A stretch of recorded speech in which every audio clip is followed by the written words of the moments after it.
Tonight, new Israeli airstrikes trigger mass evacuations in Gaza. Hospitals caught in the crossfire.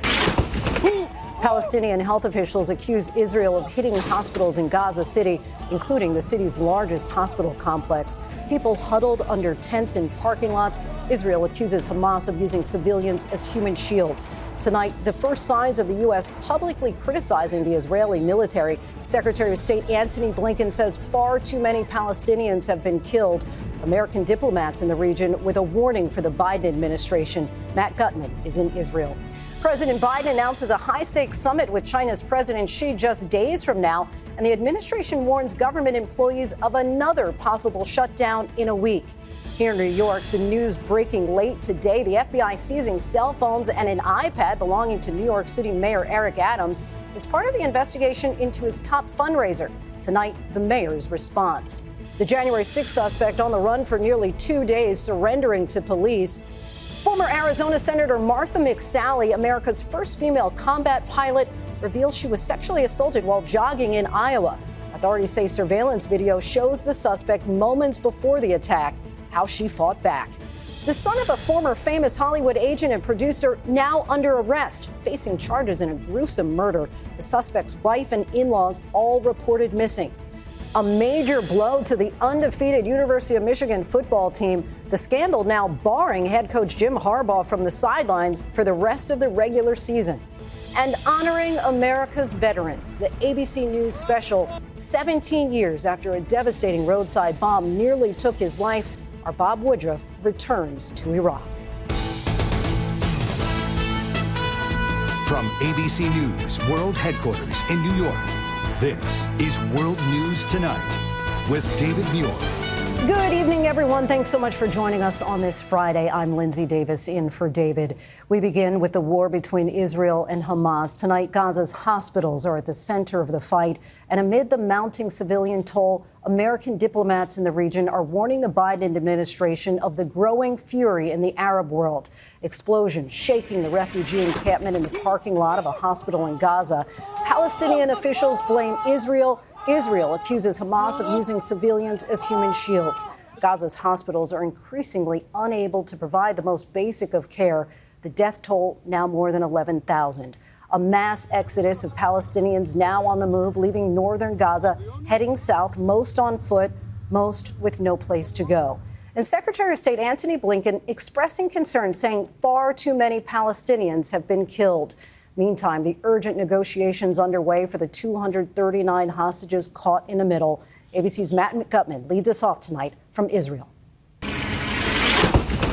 Tonight, the explosions rattling Gaza's main hospitals, buildings shuddering, and the cries from the wounded. By night, the sky lit up by flares and missiles. By day, Israeli troops in close combat, going building to building, room to room, closing their noose on northern Gaza.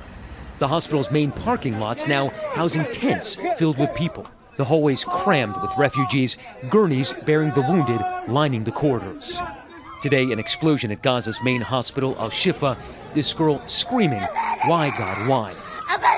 Israel saying the explosion was caused by a failed Palestinian rocket launch. Military spokesman Peter Lerner says Hamas has turned the hospitals into their base of operations. They have positioned all of their capabilities in, around, and beneath hospitals.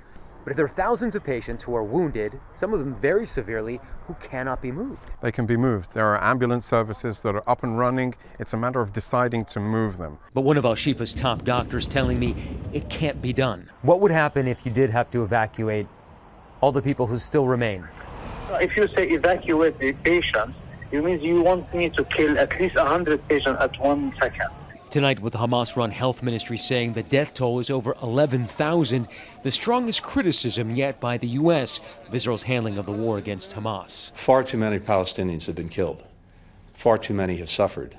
But Secretary of State Blinken acknowledging Israel has opened humanitarian corridors. Thousands today fleeing south on this highway, an evacuation route designed by the Israeli military. Over 150,000 fleeing in just the past 2 days. The elderly often pulled along on carts, many carrying white flags. And tonight, the New York Times reporting progress is being made on a deal that could see the release of scores of the 239 hostages still held in Gaza. That would include most of the women and children, including Shiri Bibas. That video showing her terror as she was kidnapped from her kibbutz, along with her 2 children, Kfir, only 10 months old. What milestones should Kfir, who's now 10 months, be meeting? Maybe walking a few steps, recognizing faces, smiling faces. I can't. What is it like thinking that the faces he's now learning to recognize are most likely those of his captors? It's heartbreaking. Lindsay, Israel has said that over the past 24 hours, its forces have operated not just in the Gaza Strip, but also in the West Bank, along the Red Sea, in Syria, and in Lebanon, where it's been fighting this low-level war with the powerful Iranian-backed proxy Hezbollah. The concern is that one wrong move on either side, and that could become a major war. Lindsay. Mounting fears of possible escalation. Matt, thank you. Now to those warnings from American diplomats abroad and cables first obtained by CNN. ABC's Selena Wang joins us now from the White House. And Selena, sources confirm those diplomats have formally warned the Biden administration of the growing fury in the Arab world. What can you tell us? Exactly, Lindsay. These American diplomats, they are saying there is deep anger towards the U.S. and the Arab world over America's staunch support of Israel and the rising death toll in Gaza. A State Department official source confirming a CNN report that these diplomats are formally telling their Washington counterparts that public opinion of the U.S. and the Arab world could be damaged for a generation. Now, a senior administration official telling me that the White House fully respects all of these strong feelings and that they will continue to support Israel as well as the people of Gaza. And Selena, the White House confirmed today that President Biden will hold a summit with China's President Xi next week in San Francisco. Relations with China have certainly been rocky lately. President Biden is expected to talk about the war in Israel. What's the president planning to push for here? Well, look, China has close relations with Iran, so President Biden is expected to urge Xi Jinping to use that influence to try and have Xi Jinping push Iran to not escalate this conflict through Iran or its proxies. The purpose here of this high-stakes meeting is to manage tensions and to try and restore military-to-military communications. No breakthroughs are expected given how deep the divisions are. However, the fact that this meeting is happening at all, well, that is a big win for global stability. Lindsay? Selena Wang from the White House. Thanks so much. Now to that breaking news here in New York City. The FBI has seized phones and electronic devices belonging to Mayor Eric Adams. This comes 1 week after agents searched the home of his chief fundraiser. ABC's senior investigative reporter Aaron Katersky joins us now. And Aaron, New York City's mayor says he has nothing to hide. That's what he says. He pledges to cooperate with an ongoing federal corruption investigation. At an event on Monday night, the FBI approached the mayor and he handed over 2 phones and an iPad. He has not been accused of any wrongdoing, but the seizure of his electronic devices comes a week after the FBI searched the home of his top fundraiser as part of an investigation into whether any illegal foreign money from Turkey was funneled into the mayor's campaign. And again tonight, Lindsay, in a statement, the mayor does say he has nothing to hide here. Lindsay? Aaron Katersky for us. Thanks so much, Aaron. Next night, former Arizona Senator Martha McSally, America's first female combat pilot, fighting off an attacker while jogging in Iowa. Surveillance video led to the arrest of the attacker overnight, but the combat veteran says it's taken a toll, bringing back difficult memories of being raped by a superior officer when she was in the service. Here's ABC's Faith Abubey and a warning: the details of this story may be difficult. Tonight, the stunning revelation from former Arizona Senator Martha McSally, the first American woman to fly a fighter plane in combat. I was just assaulted while I was out running. I realize I'm still in an adrenaline state. I am okay. These chilling images from a surveillance video captured moments before the attack on Wednesday. Authorities say this is the suspect, following McSally closely along the Missouri River in Iowa. A man came up behind me and he engulfed me in a bear hug, and he molested and fondled me until I fought him off. McSally says she then turned the tables, chasing him and throwing a water bottle at him before he ran off into a heavily wooded area. The suspect, 25-year-old Dominic Henton, arrested on a warrant overnight in Nebraska for assault with intent to commit sexual abuse. I was preyed upon and then raped by a superior officer. In 2019, McSally disclosed during a Senate hearing that she's a rape survivor from her time in the Air Force. Wednesday's attack, reopening old wounds. But in this case, I felt like I took my power back. He tried to take power from me, but I turned it on him, and he was running from me. And Lindsay, police say the suspect will be extradited back to Iowa in the coming days to face criminal charges. Lindsay. Faith, thank you. Also tonight, the January 6th suspect who ran from police is now under arrest in New Jersey. The subject of a widespread manhunt, Gregory Gutman, surrendered to authorities in Middlesex County today. He ran into the woods when police and FBI arrived at his home to arrest him on Wednesday. He faces several charges, including assaulting law enforcement officers. He was a military police sergeant in the New Jersey Army National Guard at the time. Next tonight, the son of a prominent Hollywood executive arrested on suspicion of murder after the gruesome discovery of body parts in a dumpster. The suspect's wife and her parents are all missing. ABC's Mola Laney reports from Los Angeles. Tonight, Los Angeles authorities are urgently searching for a woman and her parents after discovering a dismembered body in this strip mall dumpster and accusing the woman's husband of murder. Next to Citibank on Rubio, possible body inside the trash can.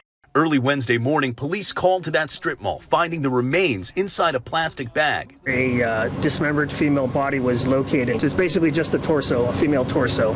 The lead investigator on the case telling ABC News that torso remains unidentified, but authorities have accused 35-year-old Samuel Haskell of murder. And they say that Haskell's wife, May, along with her parents, who live in the same house as the couple, are all missing.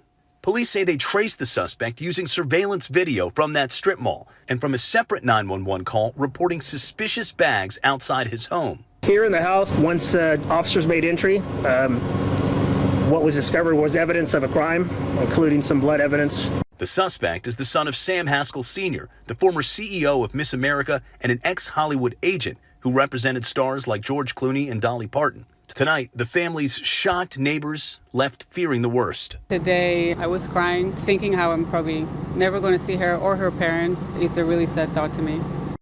Well, tonight, Sam Haskell is being held on a $2 million bond, although no formal charges have been filed.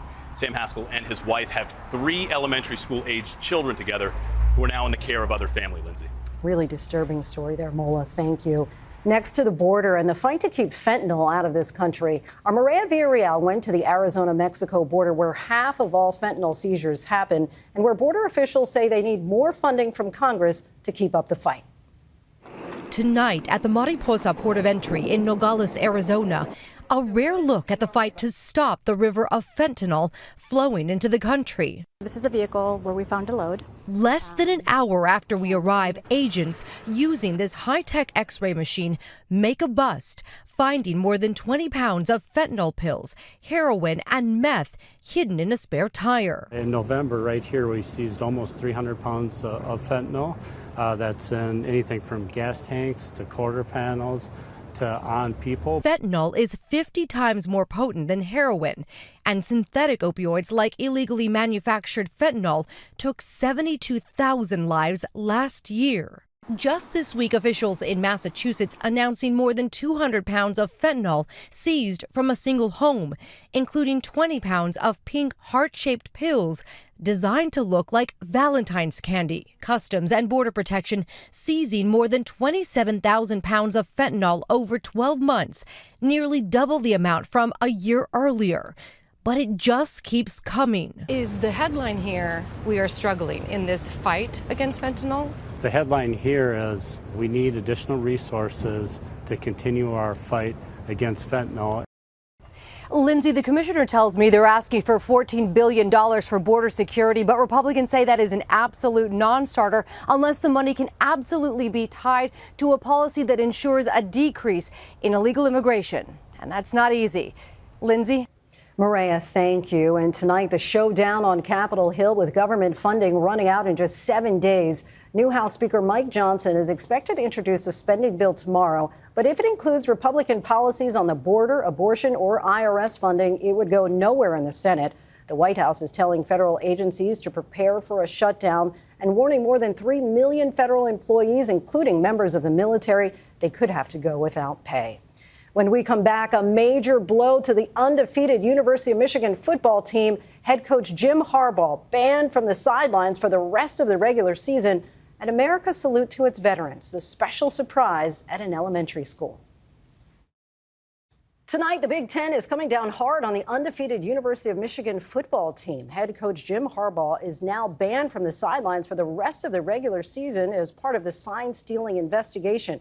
Michigan is accused of sending people to games to scout and decode signals used by future opponents. The leak says Harbaugh, who may not have known about the plot, was suspended to punish the school. Michigan is seeking a court order to block the decision. Tonight, authorities are increasing police patrols following reports of 2 anti-Semitic attacks at Ohio State University. 2 students claim they were assaulted by 2 attackers using racial slurs and asking if they were Jewish. Police also are looking for 2 women accused of vandalizing the Jewish Student Center. Governor Mike DeWine is calling the incidents despicable acts. When we come back, America pays tribute to its veterans and a young girl's surprise in front of the entire school. To the Index, and to mark Veterans Day weekend, tributes across the country honoring the men and women who have served. Children learning about their service at Faust Elementary in Owensboro, Kentucky. Students thanking veterans at Hollywood Elementary in Stensville, Michigan. 4 current service members sworn in as the nation's newest citizens at a special ceremony in Long Beach, California.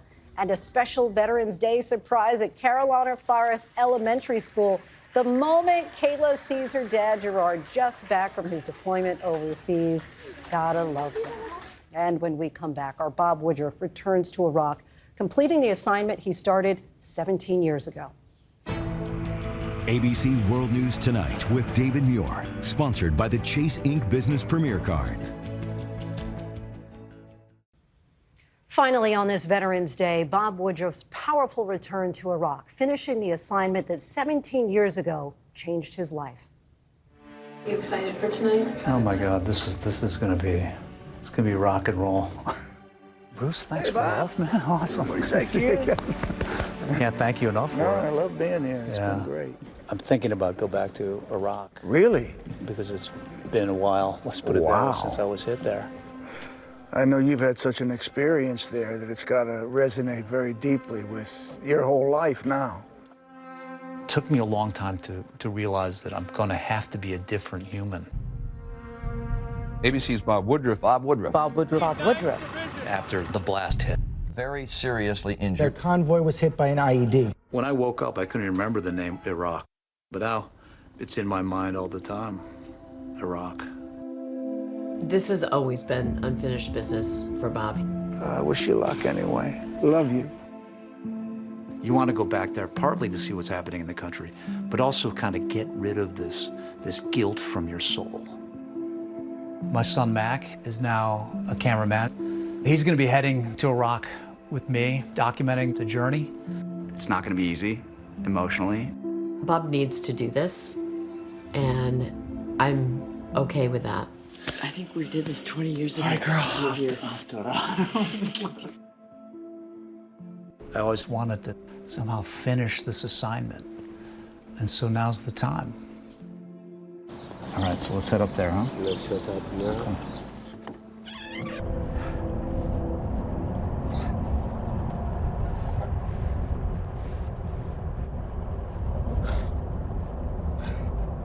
Love you, Dad. The military saved my dad's life.